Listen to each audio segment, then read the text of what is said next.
I know that for some people, February is the cruelest month of the lot. But as a gardener, there are plants that you can plant now that will brighten the darkest winter's day. And these are the jewel-like little bulbs that are small, but have really rich colours. You can put them in a window box or a roof garden or a balcony or outside in a tiny little yard, and they will still perform.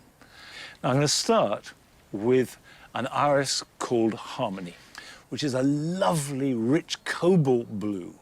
And it's got an egg yolk yellow flare on its fall. The fall is the petal that drops down in all irises.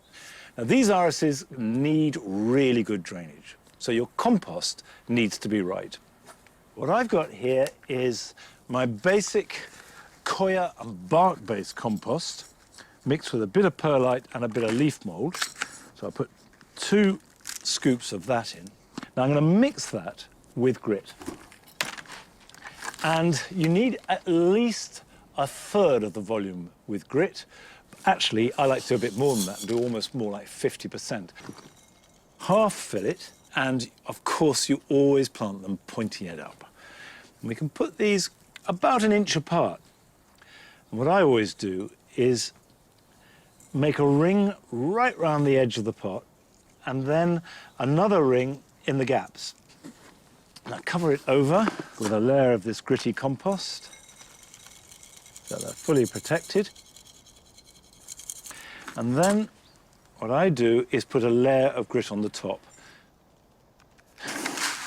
Doesn't need to be much. When you have these outside and they're flowering in February, if there is rain or if you water them, if you just have compost, you can get splash and the petals can get stained with the compost, whereas if you have the grit, that doesn't happen. The best place to put this is outside, exposed to the elements, but covered by glass from rain, because they like to be cold in winter. But if they get too wet, then they can rot. Now, I've also got some miniature daffodils, a variety called Hawera. Hawera are multi-headed, and they're primrose yellow. When you're planting bulbs in pots, cram them in. You want a really strong display, and then cover those over.